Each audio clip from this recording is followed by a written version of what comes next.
ladies and gentlemen, let me start off before we get this episode going by stating very plainly, very clearly, and with no room for misunderstanding, that this episode is purely for entertainment and fun. There's no scare tactic or agenda, or this is not something you should watch and get your information on what's going on in the world around us today. This is simply an episode of a podcast where we're going to talk about some things that I think would be interesting, but they are things that are hypothetical things, and they are things that, albeit may be possible, are not definite, are not actually even happening. We're just looking at what ifs, and there's nothing wrong with looking at what ifs, but I don't want to scare people or misrepresent what it is I'm doing here today. Having said that, let's get this started. I think we're going to do this today probably in the Talk Junkie studios with a live audience. That was not a coronavirus talk. That was simply just a talk. It's our season. I'm Justin Perkins. This is Talk Junkie. Let's get this thing started.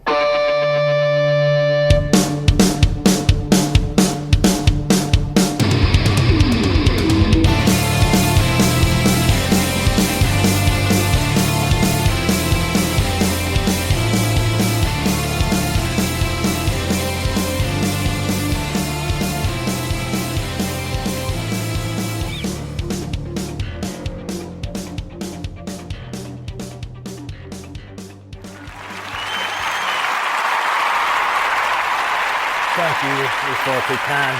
I love this. I'm playing with my new little toys here. I just did an episode. It'll be the episode that precedes this episode about COVID-19, and it's a serious episode about a lot of the things, a lot of the information we have about COVID-19, and there was a couple things in that, a couple points and a couple facts in that I said keep in your mind, because they're going to come up in this second part. The second part, on the other hand, is not a serious look at COVID-19. It's not really a look at COVID-19 at all. It's a look at the possibility of a future zombie apocalypse.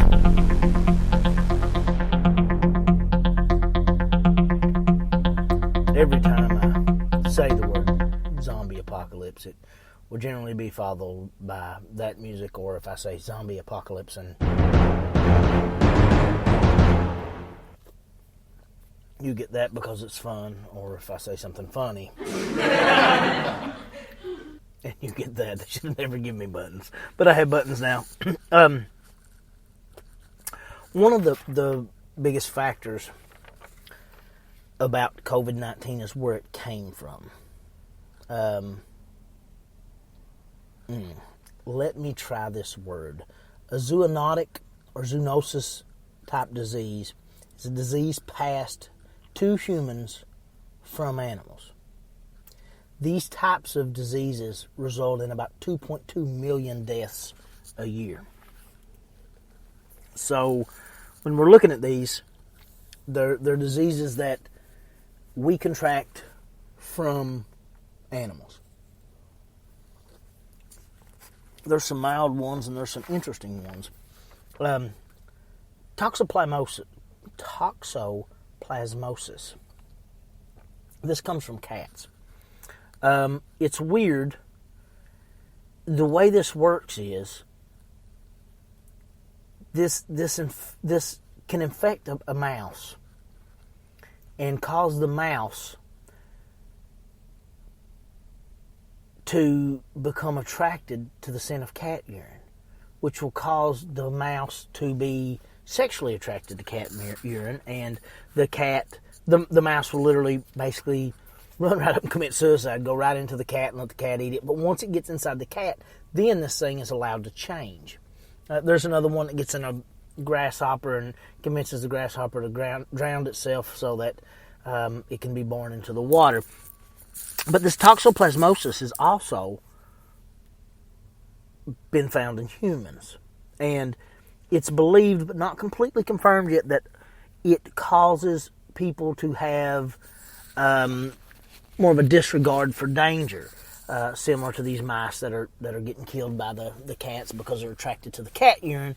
They're doing something that they know is dangerous to them, but they don't care because this thing's inside them. With humans, they're finding that a high number of people who have motorcycle accidents are infected with this, and that is to say, maybe it's taking out their give a crap, so to speak. But again, there hasn't believed to be any outward reaction or human reaction to this toxoplasmosis, other than now they're trying to study. So that's still kind of new. That's an interesting one I just wanted to throw out there. But now let's take a little look at some illnesses that come from animals that we're very much impacted by. AIDS, which I believe was originally found in the 1920s, but become fairly prevalent to us in the 80s. AIDS is a chimps to human transfer. Parrot fever, it comes from parrots. I mean, it's in the name. Rabbit fever, tularemia, I can't even say it. Rabbit fever, along those same lines. West Nile, something that obviously we associate with mosquitoes, and was a pretty big health scare for us here in the United States at one point in time. And is it Deca? I can't remember the other one that South America got hit with a little harder than us. Rabies, obviously, salmonella. Then we get into the big ones. We get into H1N1. In 2009, H1N1, which was like a swine flu, come from pigs. Excuse me. And that was in 2009, but the swine flu originally emerged for us in 1998. From pigs, from birds, and humans. It was a transfer, I believe, between pigs and birds, or birds and pigs, however which way you want to go, and then on into humans. And then obviously you had the bird flu, which surprisingly enough is avian born and came from birds. They call it the avian flu. But we have two very interesting ones: Ebola, which comes from bats, and COVID-19, which comes from bats. COVID-19, what we're dealing with right now, the coronavirus, the bird flu, the swine flu, H1N1, and Ebola, those are heavy hitters. Those are big deals. And it's been proven that those diseases are transferred from animal to human. So we know that we are now susceptible to animal viruses and diseases. We've seen the evidence and proof that they can be transmitted and given to us. And with the situation we're in right now with COVID-19, it can happen out of nowhere, and it can be a disease that we're not ready for or experienced with. Now, none of these really have a mental effect on us, with the exception of toxoplasmosis, which that's still heavily debated and being researched. But we do see in the animal kingdom that they are very much the victim of diseases that can really hurt them all the way around. From neurological diseases all the way around. But there's a disease that, if you're interested in looking at the Center for Infectious Disease Control, or CIDREP.com, there's a disease they've got some information about on there. It's a disease called chronic wasting disease. CWD is a prion disease that affects several cervid species like deer, elk, reindeer, sika deer, and moose. CWD was first identified in 1967 in a captive mule deer living in Colorado. It was in a research facility, I believe. In 1981, CWD was detected for the first time in a wild cervid. Since these initial detections, CWD has been identified in 26 states and 3 Canadian provinces. So it's out there. It's fairly well got a foothold in. And a lot of that transmittal come from ticks, and may not be completely sure where all it is, because these ticks were transmitted as deer get killed in other parts of the country and taken back. People in eastern Kentucky hunt in other parts of Kentucky because there used to be no deer. Well, they not only bring those ticks back with them when they come back, but also they are hunting deer here now that were not here because those deer were transplanted from other parts of the country. It's believed that ticks help transmit this CWD, and obviously the relocation of deers would work for that.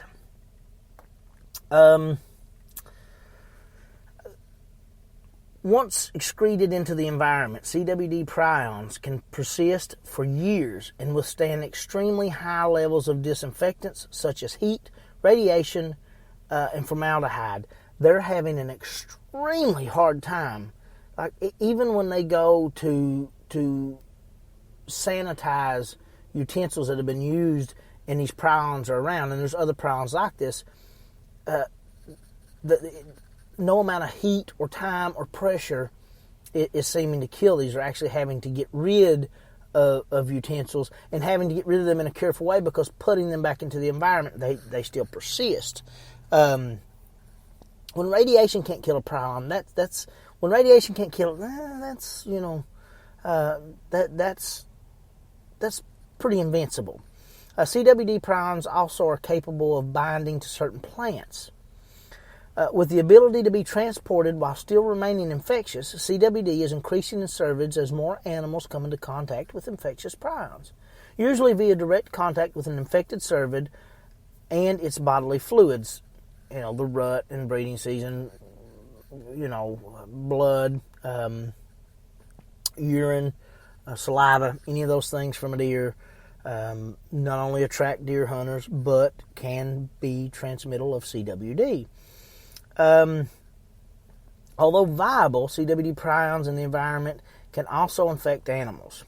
As more cervids become infected, the frequency of these exposures and subsequent environmental contamination grows. That means if you've got an infected deer, elk, whatever, it's infecting the environment around them, because these prions are bonding to plants as well as the deer and cervids, but it's also making a jump, they believe now, to other animals. Evidence also suggests that vertical transmission, i.e. parent to offspring, can occur, although its overall impact on the ecology of CWD is not entirely understood at this time.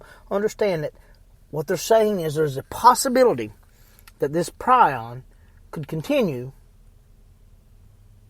based on being genetically passed down. Since CWI is now an established wildlife disease in North America, proactive steps where possible should be taken, limit transmission of CWD among animals, and reduce potential for human exposure. Although CWD has not yet been found to cause infections in humans, numerous health agencies have taken the stance that people should not be consuming CWD-positive animals. Since 1997, the World Health Organization has recommended that agents of any prion disease should not enter the human food chain. Likewise, the U.S. Center for Disease Control and Prevention, Health Canada, and multiple provincial and state health and natural resource agencies recommend that people should not consume the meat of an animal found to be positive for CWD. With wild game, there's an issue there. There's really no immediate test. There's very little, if they're not in full effect of this prion, not really any signs to look at. It's hard for hunters to know if it's not, and we'll talk about this later, apparent based on the actions of the animal, what's going on. Given the typical 10-year or longer incubation period of prion-associated conditions, 10 years of incubation, improving public health measures now to prevent human exposure to CWD prions and to further understand the potential risk to humans may reduce the likelihood of an event like the bovine outbreak, basically mad cow disease. Some British officials in the 1990s declared there was no risk for transmitting BSE or mad cow disease prions through the consumption of contaminated meat, only to confirm related human cases of a similar prion disease in the ensuing years.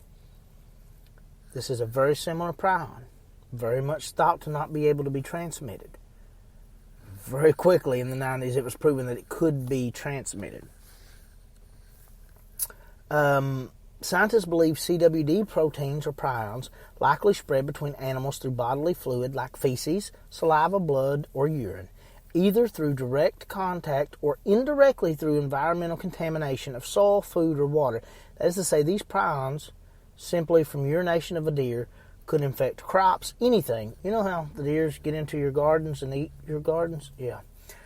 Once introduced into an area or farm, the CWD protein is contagious within deer and elk populations and can spread quickly. Experts believe CWD prions can remain in the environment for a long time, so other animals can contract CWE from the environment even after the infected deer or elk has died. The information that we've gained from that small little snippet of Center for Infectious Disease Control documents lets us know two things. One, that CWD is prevalent, how it's transmitted, so on, and what it is, what the prion is, and we realize that it's very common and related in some degree to mad cow disease, which is a disease that humans can get. We know from looking at COVID-19, swine flu, bird flu, HIV, Ebola, numerous other diseases, that the transmission from disease to human is highly possible. What it does to a human when they get one of these diseases is dependent upon the disease. Oftentimes, it has an effect at least somewhat similar to the biological effects it has on the animal, sometimes milder, sometimes deadly. When we look at what chronic wasting disease, or CWD, does to a deer or an elk, it's slow, sluggish movements, proposed loss of some bodily functions as far as the ability to, it affects the central nervous system. It's believed at this point, it could affect the central nervous system and other animals it's transmitted to. It results in a basically breakdown of the body, and it's called chronic wasting disease for a reason. They look starved and gaunt and fading and skinny and eat up, and you're looking at a slobbering, skinny, decaying, mentally unstable, meandering creature. You're looking at a zombie. That's really not a good sound effect for a zombie. But if you think about it, I mean, we've watched all these zombie apocalypse movies for all these years, and what if it's possible? What if it's true? But, the undead, that's ridiculous. The undead couldn't rise, but a certain segment of the population being infected from an animal, whatever the animal may be, with a disease very similar to, but maybe in an advanced stage of something like CWD, could give us somebody who's mentally incapacitated, physically basically decaying as they live, walking around slobbering, saliva, extreme amounts of saliva being produced, swelling of the tongue, incapability of talking. A lot of those are things that I'm just throwing in as hypotheticals, but it's proven, we've seen it, transmission of disease from animal to human. It is very much possible that could be the birth of the zombie apocalypse, and possibly that the zombie apocalypse could be real. Amidst a global pandemic, this is probably not the conversation that most people want to have. There is also the fact that it's highly unlikely at this stage in human evolution for this to be true, but it's possible down the road that this could be the case. It's possible. That's part one of this part two. It becomes clear that we get disease from animals. And animals, I don't know where they get the disease from. Is it all biological with them? A majority of our diseases are biological, but a lot of things are introduced via another component in the environment. And a lot of times those illnesses do not affect the animal. We're an animal as well, but they don't affect the lower animal, if you will. But once transmitted to humans, it has a different effect. It very much affects us. Now we have synthetic versions of zombies. I mean, what meth is able to do to somebody mentally and physically, or bath salts, is very much reminiscent of what we would view as a zombie or consider a zombie. But in all honesty, the possibility that something like chronic wasting disease could get into a human, that's a scary thought. And it's very, very concerning when you realize that the outcome is everything you've ever seen in every zombie movie.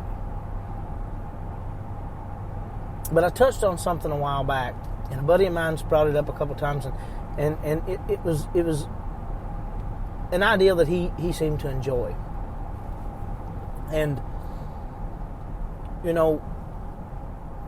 when we get something like COVID-19, or we get something like the swine flu, the bird flu, we have to identify a couple things first. We have to identify the virus, the host, and then hopefully a vaccine or a cure. And I'd stated earlier that maybe it's possible that the earth is the host, we are the virus, and that COVID-19 is the vaccine. That every year the way the flu gets stronger, and ever so often we have to up and change our vaccine, that maybe the earth has to come up with a new virus. It's desperately trying to eradicate the cancer that's eating it alive. I mean, if you look at what we do, what we are as a people, we're like a virus. We're like an illness. You look at a city and what a city is compared to an untouched landscape. It's a scar. It's damage on the face of the earth. Now we view that as progress, and in a lot of regards it is. I'm not anti-human at all. I'm not anti-progress. It's just food for thought. But when we get a piece of bread and it's molded, and we see the mold down the corner of the bread, and we think, well, it's ruining the bread. Well, not to the mold that's progress, that's growth. That's taking the resources that are available to you that you need and growing. If you give a virus, you take it and you introduce it into a host, it grabs any resource around it that it can use to grow, become strong, to reproduce and infect and travel and spread. It uses those things, and that's progress. That's what we do. We strip coal, we mine oil, and we use those things to grow and spread and create progress.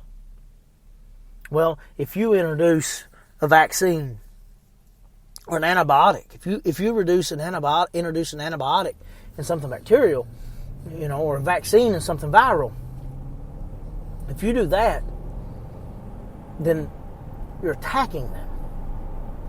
You're trying to stop progress. You're threatening their existence. You're taking away from them the foothold that they have. You're taking away from them all of the things that they use to grow, to progress forward, to spread. Now, if you infect us with a virus or a bacteria or a disease of whatever nature, and you start restricting us and cutting our numbers and taking us back, then you prevent our growth, you prevent our spread, you contain us, and then if you contain us, we eventually deplete the area in which we're in. We're not good at being contained. if in fact you contain humans, they must import. Humans very seldomly export in large numbers. Small communities of small numbers of humans are the communities that are more highly likely to export. Large groups of humans, large societies of humans are completely and totally dependent upon import, such as the concern of people running out and panic buying because they are subjected to import. The disease, the COVID-19, it's infecting the virus, that is us, and the host is hoping it will fight us off. And it has a domino effect. It spills panic and fear amongst the virus, and the virus has problem importing and getting the materials it needs from the other part of the host to keep it sustained. And the hope is that you weaken the virus to the point that the host can then shed the virus, and at that point the vaccine or the cure is effective. I don't really believe as a human that we are a disease. To the contrary, I believe we're very special. I don't understand why or how, but we're very special. It's amazing if you look at us compared to everything else around us. It's amazing that the fact that we can't prove there's anything else like us in the whole universe. I believe that there is somewhere. I don't believe they're coming here, but I believe that they are. What really makes us amazing is how fragile we are. The fact that we've got to this point in history, despite our fragile nature. I believe we've probably made it to this point of advancement numerous times. I believe human civilization to be much older than 10,000 years old. I believe this is not the first incarnation of human intelligence, and I believe numerous times in the past we've probably been to points of great accomplishment and great knowledge and great advancement, and it probably looked different every time. And I believe that in most cases, at least in the beginning when we start over, there has to be some semblance, some trace of that former existence. If not, how did we get as far as we got in 2,000 years, 3,000 years, 4,000 years? You look at the progress from what we done in 2,000 years compared to what we did in the last 100 years is astonishing. The last 100 years to the last 20 years, 30 years is ridiculous. That's my far-fetched way out there sci-fi thought on things. That way I can go ahead and scare off what rational listeners I have. But that's how I really feel. I don't know how many times we've done this as a society, as a people, as a species. It's untelling. With the Earth's ability to reclaim what we scar once it's left abandoned. We could have built this empire 1,000 times and had it destroyed 1,000. But that becomes more likely when you look at the resilience of the bacteria or the virus or the disease that some call man, but I call us. When you look at man, when you look at people, when you look at human, we are very fragile, very easily wiped off the map.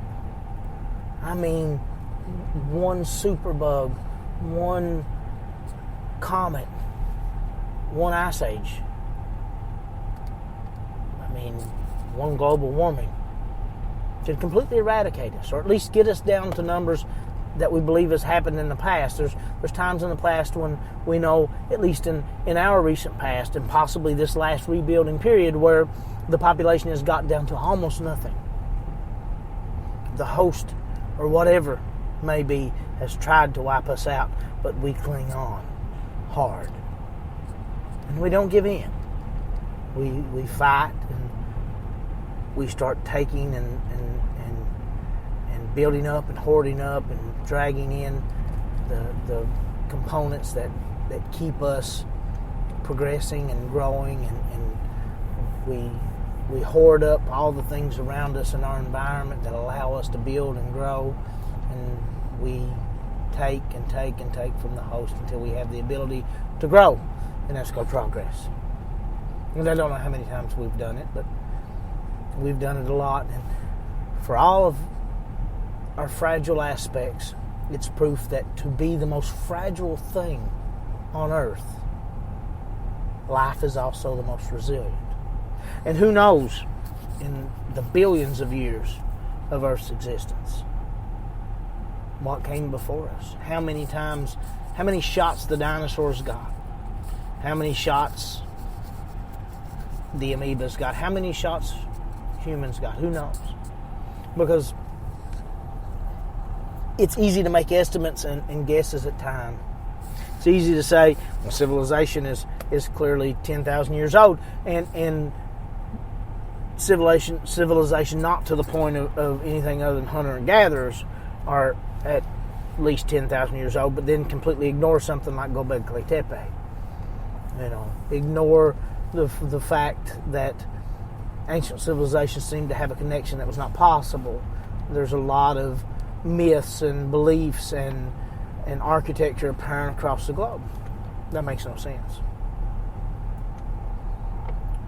It's easy to sit and look at possibly 10,000 to 11,000 years ago at the end of the Unger Ice era that there was an impact with some sort of body striking the earth that melted the ice over North America fairly quickly and maybe eradicated the existence of some civilizations once it flooded that we're not familiar with. That's a possibility. It's possible that impact craters around the world could be proof of us starting over, or it's possible that something like a very, very strong advanced version of COVID-19 or something like chronic wasting disease hit and took out almost everything in society and technology and knowledge as we knew it had to start over. And it's possible that for all of our planning and all of our joking and all of our creativity in creating such things as a zombie apocalypse, that very unreal, imagined, creative, intellectually designed myth of the zombie apocalypse could come very true through something like chronic wasting disease and be the thing that takes us out so that the people who come after us have to start over again. It's probably evident in how far we've made it now and how far we've regressed sometimes that we probably never learn from our mistakes and we probably continually start over. And it's a cycle that will come and go, come and go. So once the coronavirus is done, once we've done what mankind does, we persevere, we show how strong and resilient and brave and fair and good we are. We help feed the starving. The health workers work tirelessly to help the sick. People make sacrifices. Governments help as much as they can without hurting their profits. Everyday people go above and beyond what should be required of them, what should be asked of them. Once we do all that, and we beat this thing, keep in the back of your mind where it came from. It came from a bat in China. And all the great diseases of my time came from an animal somewhere. And the effects that those diseases had on those animals were somewhat either deadly or at least highly uncomfortable, I would have to assume. But regardless, rabies being a very scary, scary disease and how it makes the animal react can be transmitted to humans, but not with the same outcome. Who's to say that it can't change, morph, grow? But more than that, chronic wasting disease. making literal zombies. Or is it figurative zombies? I always get those two confused, literal and figurative. But either way, making zombies out of deers and elk and covids. Or was it serpents or servants? I can't remember. I remember that word this long, and that's a good idea. I mean, that's pretty good for me. But what if that disease goes unchecked?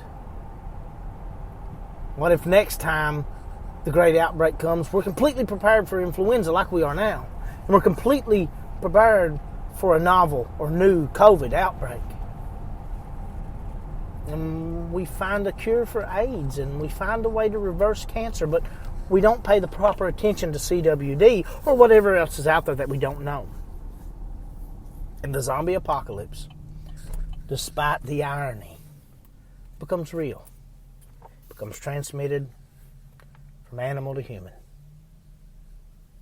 Not by the dead, not by whatever it is that brings on the zombie apocalypse in whatever movie, but live humans decay and rot and waste away in front of us. And they're not violent and they're not eating our brains. It's just picking us off one at a time until almost everything's gone.